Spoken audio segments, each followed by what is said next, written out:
Hello everybody, welcome to Crafty Soup. My name is Misty. Once a month I set about to make my own scrapbooking supplies based on some inspiration, and this is all part of the team that I'm on over at the Counterfeit Kit Challenge, and the project is called Forgery on the 4th. So let's dive in to show you what I've got going on today. This month, the CKC group is using the Goldenrod collection by Traci as our inspiration, and those two pattern papers, I didn't have anything like that in my stash, so I decided to go ahead and make it. The star print is the easiest, and then I'll get to a technique-y interpretation of that pumpkin print. All right, I almost didn't include this star process in this video just because it is so simple, but sometimes we need to be reminded that making your own stuff doesn't have to be complicated. I grabbed scrap white paper from my scrap bin. I grabbed a favorite punch, and here's my kitten Willow, who is deciding to help me today.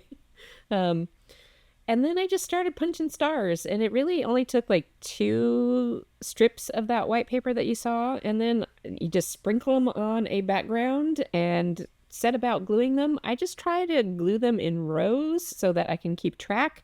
And be sure to glue some of them off the edge to trim off later for a more organic look. I lift up my paper to see if I missed any, and this time I only missed one in this process, which is great. And then I can just trim off the excess. Doing it from the back side is helpful to see the edges better, and then you're done. Really simple. Let's move on to something more complicated and a bit more interpretive, inspired by this tone-on-tone pumpkin print. So here is the ghosting technique that I shared in a video last week, and I used a stencil to create this ghosting technique, but you can also do ghosting with stamping, and as you'll see, it's a lot less precise, but it has some interesting qualities to it. So last time I used a brayer or a paper pouncer to apply a water reactive ink to a mixed media paper. This time I'm going to use a distress oxide ink pad, and these ink pads are great for this because they're easy to directly apply the ink to the paper because they have a felt pad to them. This type of woven fabric pad is much more sturdy than what some other ink brands have, which is a foam pad.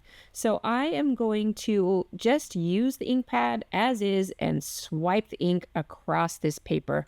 Because of the creamy quality of the oxide inks in particular, it blends out any missed areas really easily. You just go over it again and it fills in the gaps. You don't have any thick streaky lines left over.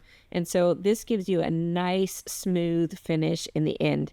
You might want to have re-inkers available if you use your ink pads often because this will use a lot of ink. I got through this project no problem. Don't touch the wet ink. Use a scratch piece of paper, or here I just had a plain towel to hold down the rest of your project while you finish the other side. And you might need to go back where your towel was sitting and kind of clean up any little rough textury areas that the towel can leave behind, but fingerprints are harder to cover up and your fingers get all inky. So once you've got your paper swiped, done, let it dry. It needs to dry very well to move on to the next step of this technique. And like I said before, I used a stencil. This time I'm going to use a stamp. And I want to show you some things about stamps that if you're not a regular stamper, you may not quite understand. So I'm going to use these 3 different pumpkin images, and I'm going to stamp them on plain cardstock, on orange plain cardstock with a white ink. And I probably, thinking back, should have just done the technique this way because it's so much easier.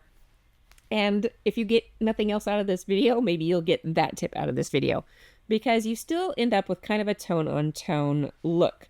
Now, I want to show you what stamps look like when they are used for this ghosting technique side by side. Here is that same pumpkin stamp. Notice the stem is a solid color with the white stamping, but it has an outline with the ghosting technique, and there is a reason for that. We are going to use water for this ghosting technique, and when you put water on a stamp and then press that stamp down, the pressure is going to push that water away from the solid surface of the stamp and create an outline of water around the edges of your stamp image. Now, this next one will make that idea a little more clear. You can see the solidness of the pumpkin ridges, but when you get to the ghosted technique, you can see lines around where those ridges were. And that's because that solid section of the stamp is going to push that water to the edges and create outlines. And I'm explaining all of this because it's very important to understand that concept if you're going to use stamps for ghosting. So I went ahead and chose for most of my images to use the outline stamp because it's going to push the water less because there's less solid surface, and that's going to help me get a little bit crisper image. If you have really solid designed stamps, there's more chance that the water will just pool up into a blob. So I picked this stamp, and I'm going to work through this process as I did it real time. I did practice a little bit off camera, as you saw. Oh, and here is me showing that getting the right amount of water for this technique is the whole goal of this technique. And so I did practice off camera a bit, and I thought I had the technique down, but you'll see as we go, I was learning myself as I went along.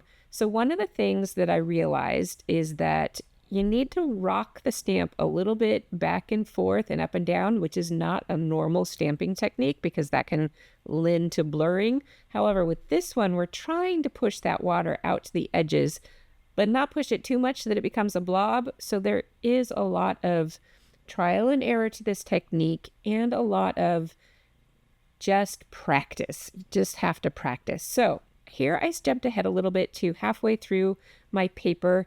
And what I realized is if I take my stamp and I rub it in my puddle of water, a small puddle, and then I tapped it off 3 times, that gave me the chance at the crispest results. Now, as you can see looking at that piece of paper, these are not going to be identical. And that is part of what I like about this technique, is that it gives some really interesting variety to the pattern. It's not just a solid repetition. And you can see that where there's more water, you get more of an ethereal look to the image, which that word ghosting really comes to mind with that. So my final bit of advice as I leave you with these close-ups is that you just need to practice. You scratch pieces of paper and practice, practice, practice to see what methodology works to get the best results for what you like. So that wraps up this video. I hope you got something interesting out of it, whether it be the simplicity of some makes versus the practicey, techniquey-ness of some makes, and what falls in line for you. So I will be back soon with some more crafty videos, and until then, I hope you have an artful day.